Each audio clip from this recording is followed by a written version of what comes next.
10 people who were psycho on My 600 Pound Life. When viewers of My 600 Pound Life on TLC tune into an episode, the idea is that they will be let into the very personal life of someone weighing 600 pounds or more, who will start turning their lives around with Dr. Now's assistance. Along the way, things getting emotional is natural, as the stars clearly are in a safe position at the show's start.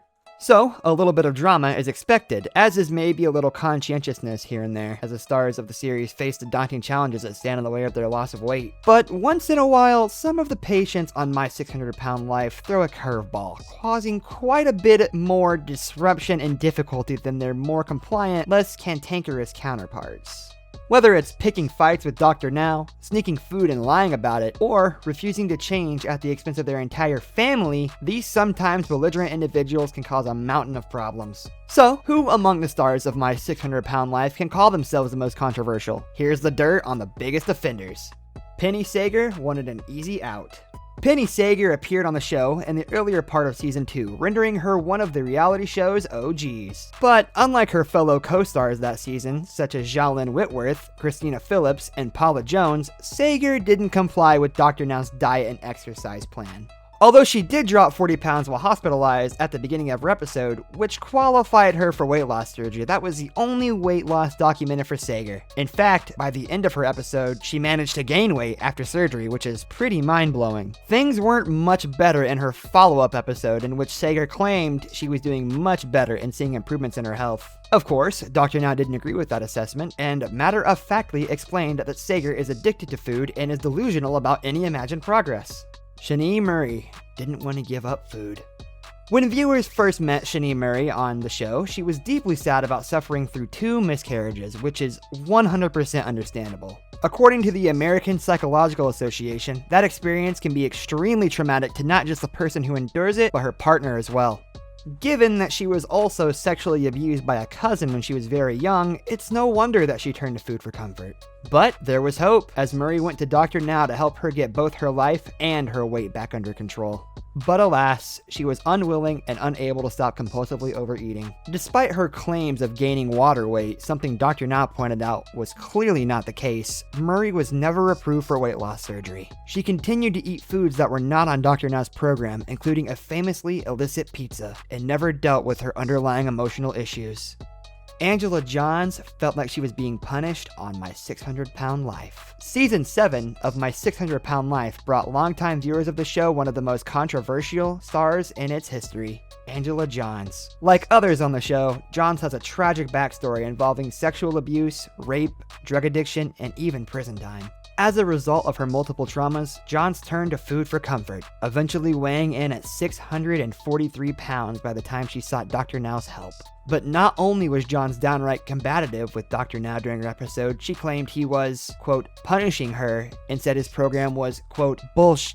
She also tested positive for opiate use and heavy cigarette smoking, but lied to Dr. Now about it. On top of that, she was manipulative to her family members. After losing only 48 pounds and continuing to abuse drugs, Dr. Now gave her an ultimatum: go to rehab or end her weight loss journey with him. Still delusional, Johns didn't go to rehab, and she claimed Dr. Now was lying about everything. James King was taking his family down with him. Some patients on the show are so far gone that they are almost completely immobile, unable to care for themselves, and confined to their bed because of their weight. That was the case for James King, who weighed in at 791 pounds at the beginning of his episode, as he used food to cope with his childhood trauma. But it's hard to have too much sympathy for King, as throughout the episode it's shown that he behaved selfishly. For one, he had his daughter drop out of school so she could take care of him. And his father, despite the fact that he suffered a stroke, took out a second mortgage to finance his son's journey to Houston. But King refused to change. He was continually enabled by his girlfriend, Lisa, who couldn't stop bringing him food. It was so bad that Dr. Now called Adult Protective Services on her when he found out she brought food to him in the hospital in his follow-up episode, even though King had multiple organs failing him. Lee Sutton was abusive to his partner. Occasionally, family members or romantic partners who weigh 600 pounds or more appear together on the show, which was the case for Lee Sutton and Rena Kaiser. The couple, who met and fell in love at a bariatric rehabilitation facility, were eating themselves into dangerous situations when their episode began. Although they were both able to eventually lose weight and get weight loss surgery, it became evident fairly early on that Sutton had anger management issues. Those issues resulted in him being abusive to his partner both verbally and physically. It got so bad that Dr. Now sent him to see a therapist so he could control himself better. But Sutton was still being cruel to Kaiser in their follow-up episode, no matter how hard Kaiser tried to be kind to de-escalate his behavior when his temper flared up. Mercedes CEPHAS always had an excuse. Of all the stars on My 600 Pound Life, Mercedes CEPHAS' story is among the most heartbreaking. When she was only 11 years old, her father began sexually abusing her, which caused her to have feelings of shame, guilt, and sadness. By the time she was 15 years old, she was up to 300 pounds and using food to help her deal with the trauma of her assaults. Obviously, this had a huge impact on her life. When confronted about her eating habits by Dr. Now, CEPHAS insisted that she wasn't overeating. She said she just wasn't eating the right foods, even at 773 pounds. When she finally did move to Houston, months later, she had only dropped just under 50 pounds of weight. Subsequently, she gained weight, showing she clearly was not following Dr. Now's program. By the end of her episode, after she had only lost around 80 pounds altogether, Dr. Now was adamant that she be admitted into the hospital, giving her 3 days to decide. Angela Gutierrez wasn't willing to try hard enough. When viewers first met Angela Gutierrez on her episode of the show, it was readily apparent that she had been through a lot. Having lost custody of her children due to the child endangerment and attempting to take her own life, Gutierrez lost herself down the rabbit hole of compulsive overeating. By the time she made the journey to Dr. Now with her ex-boyfriend, she weighed in at 608 pounds. That's in spite of the fact that she'd had weight loss surgery before, a rarity on the show. When Dr. Now charged her to lose weight by following his diet plan, Gutierrez faltered, unable to comply with his demands. She started missing appointments, eventually dropped out of the program altogether, and returned to her home in Ohio. But she still had one more check-in with Dr. Now, which she did via video call. In it, she told him that she had lost 120 pounds, to which he responded that she's delusional. That's never a good sign. Pauline Potter made fans of the show furious. Pauline Potter was already infamous before she appeared on the show herself. That's because she had certified herself as the world's heaviest woman in the 2011 Guinness Book of World Records, had appeared on Dr. Phil, and had made tabloid headlines where she said she lost weight by having sex up to 7 times a day with her ex-husband, according to Starcasm. By the time Potter got to Dr. Now's office, she weighed 678 pounds, and her health was beginning to really suffer because of it. But Potter was resistant, even telling Dr. Now that he was overreacting because he wanted her hospitalized to get her weight under control. Potter continued to be obstinate even after she had weight loss surgery, repeatedly butting heads with Dr. Now, much to the ire of viewers.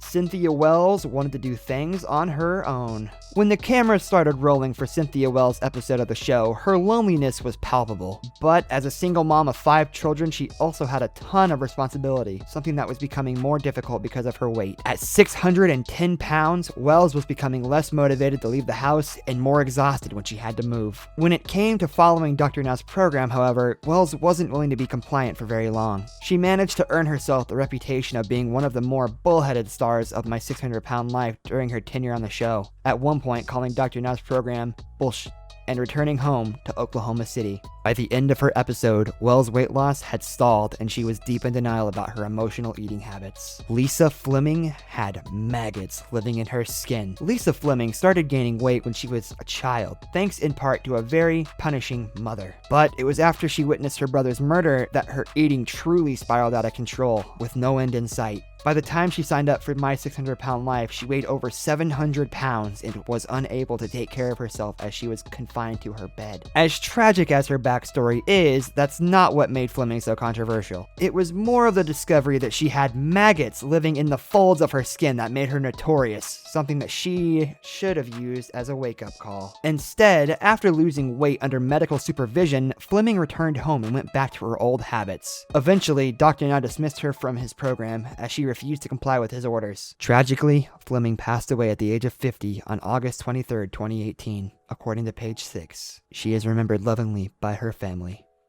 Well, that's all the time we have for today. If you like this video, please consider liking the video, commenting down below, and subscribing to our channel. And be sure to turn on that notification bell to not miss any of our future uploads. Have a nice day.